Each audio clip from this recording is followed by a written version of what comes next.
Hi, my name's Joan Thomas. And I'm Nancy Etchison. We're Payne County Master Gardeners. And we're both retired teachers, and we're the co-chairman of the Children's Education Committee for Payne County Master Gardeners. And we'd like to share with you today something that we've done a couple times with kids here in Payne County, and we think it's going to be a lot of fun. It's called seed bombs. Now, doesn't that sound like fun? Seed bombs. What are we going to do with those? Well, kids like just the name of seed bombs. Just to start with, they get excited about that. But once they find out what they're going to do with them and what they're for and how they're going to make them, then they get really excited about it.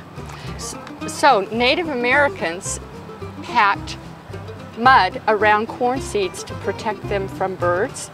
And about 40 years ago, a Japanese biologist came up with a way to plant his seeds, vegetable and grain seeds, in his fields without tilling or disturbing the residue for previous crops. That idea took off around the world, and we now have seed bombs. We use clay to protect them.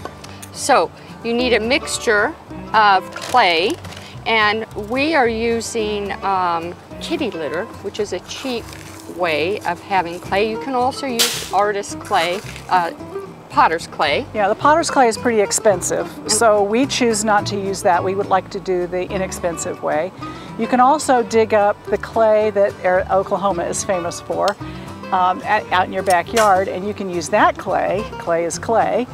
But that can have a lot of weed seeds in it, so we prefer not to do that. So this will make 10 or 12 golf ball sized seed bombs, which might be enough. So that's 3, 4, 5 of these of kitty litter.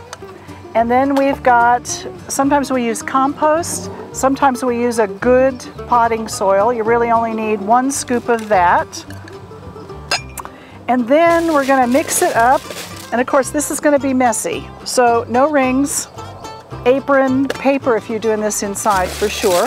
We're going to mix this all up kind of neatly and then add water. You can use this scoop to sort of give you an idea. We've discovered though it takes more than one. And you're going to mix and then we're going to mix this up. Kids really like doing this because it's messy and fun. They dry nice and hard, protects the seeds from baking in the sun.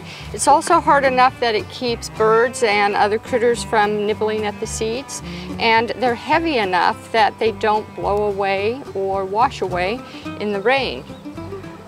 So what we're going to do today, this is enough to make, like I said, 10 or 12 seed bombs that are going to be about golf ball size.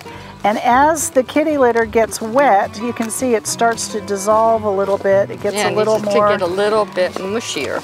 Yeah, we want the texture of Play-Doh, essentially. So, oh, here it's starting to come. You have to work it just a little bit. You have to knead it just like you would potter's clay. It has to be worked.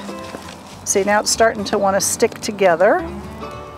You want to think about what kind of seeds you're putting into your bomb. If you are putting seeds in, mixing seeds, you're going to want to make sure that they are compatible and that they are sown at the same time of year, that they have the same light requirement. Anything that will make you happy when you see those blooming. And we found a great resource for Oklahoma natives, and that is plants.usda.gov. So I've made a couple wildflower ones, and the wildflowers I put quite a few more seeds in there because you can, and they don't mind being close together as much as like sunflowers do. So I've got a couple of these, and now they have to dry. So when you're finished with these, they need to be set outside in a shady spot for about 24 to 48 hours, depending on the humidity. Like right now, probably 72 hours, it's been so humid. But once they're dry, and they will get about this dry, then you can do one of two things. You can either set them outside and wherever you want to plant them, or you can launch them somewhere. That's the fun part for kids, is even with a slingshot, they can launch them somewhere. Right. So as these, it has this hard crust, and as the seed germinates and the crust breaks, then the soil that's there helps the roots to grow. Well, and because they're round and the outside gets hard, it stays moist on the inside. And because it's clay, no matter which kind of clay you decide to use, it'll absorb moisture either from rainfall. And sometimes you might want to plant these outside just before you know it's going to have a good heavy rain. So making seed bombs is inexpensive, easy, fun.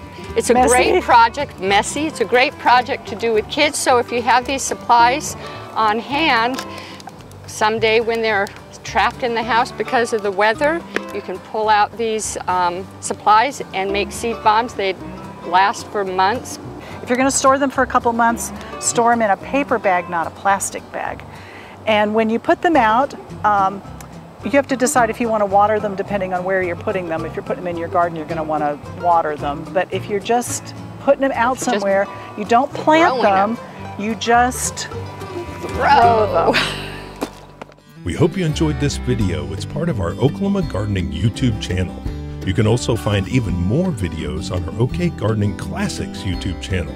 And join us on social media for great gardening tips, photos, and discussion.